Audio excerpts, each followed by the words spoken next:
Some people survive war, chosen ones survive family, fake friends, and spiritual assassination attempts and still manage to smile like nothing happened.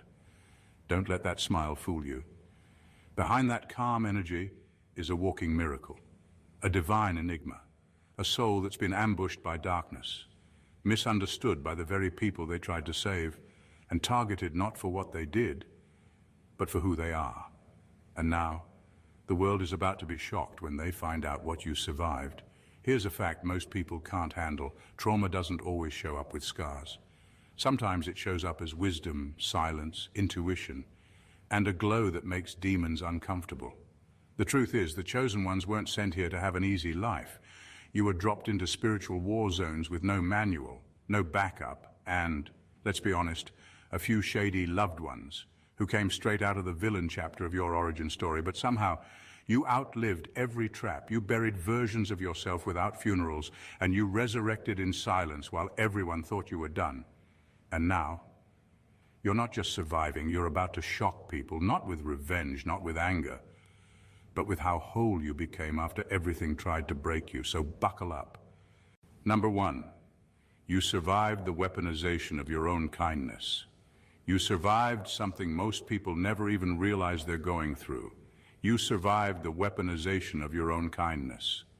You weren't just taken advantage of. You were emotionally manipulated by people who studied your empathy, who observed how far your heart stretched, and then used it as a weapon against you. The very love you gave was turned into a trap. They knew you wouldn't fight back the way they would. They knew you'd forgive, explain, give the benefit of the doubt. So they pushed boundaries, crossed lines, and treated you like an emotional punching bag because your kindness made them feel safe to be cruel. That's what makes what you survived so devastating. It wasn't loud, it wasn't obvious, it was subtle, calculated, and relentless. The betrayal didn't come from enemies, it came from people you went out of your way to help. People who called you when their world was falling apart but disappeared when yours was. People who cried to you, vented to you, leaned on you, then stabbed you in ways only someone close could. And even after all of that, you still questioned if you were the problem. That's how twisted it got. You didn't just survive toxic people. You survived the slow erosion of your own sense of self. Because every time they used your kindness against you, you began to wonder if maybe you were being too much, too soft, too emotional. But you weren't. You were just surrounded by people who saw your light and wanted to dim it for their comfort. And now, the same kindness they mistook for weakness has become your superpower. Because no matter how many times they tried to break it, you're still good, still giving, still loving. But now you've got boundaries, now you're awake. You survived being turned into a doormat and came out a door only the worthy can walk through. That's not just healing, that's transformation. Number two, you survived a reality that was custom designed to break you. You didn't just survive random hardships. You survived a reality that felt tailor-made to break you. The chaos in your life wasn't just a series of unlucky events. It was like everything around you was strategically designed to attack the deepest parts of your soul. While other people went through difficulties, you were going through full-blown spiritual warfare, layered in situations that felt too specific to be coincidence. The betrayals weren't just painful, they were personalized. The heartbreak didn't just hurt, it hit you in places only the universe would know mattered. That's not ordinary suffering. That's a coded attack on your calling. You weren't being punished for being weak. You were being targeted for being strong in a way that threatened everything false around you. And the craziest part, you hadn't even fully stepped into your power yet.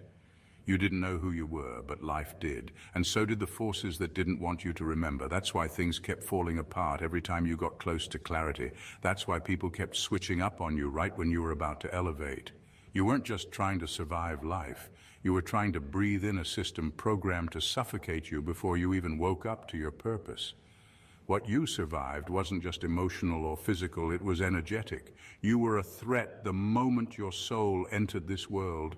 And instead of caving under the weight of it all, you recoded the entire program. You didn't conform, you didn't give in. You cracked the pattern wide open and started choosing differently, healing deliberately, and walking a path most people don't have the courage to face.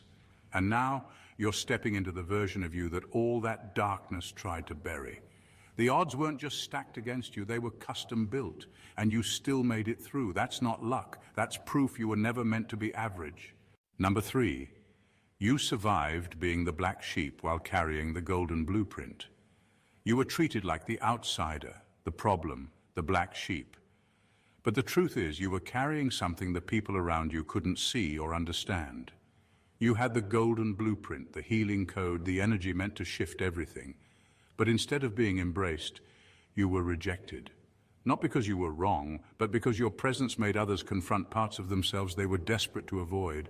They couldn't control you. They couldn't manipulate you like they could everyone else. You asked questions no one wanted to answer. You saw through lies no one else noticed. That's why they pushed you away. You weren't born to fit into dysfunction. You were born to disrupt it. And that kind of energy isn't always welcomed, especially in families or environments built on secrecy, generational pain, and silent suffering. You were the one who said, "This doesn't feel right." You were the one who called things out when everyone else stayed quiet. But because you saw too much, felt too deeply, and spoke too honestly, they labeled you as the issue. That was never fair, but it was expected because people fear what they can't control. You survived being misunderstood in rooms you were sent to heal. You had to carry spiritual maturity while others played victim. You were expected to stay silent to keep the peace, even when the silence was killing you inside. You were shamed for being different, when being different was your assignment all along. And through all of that, you still didn't lose your heart. You still didn't become bitter.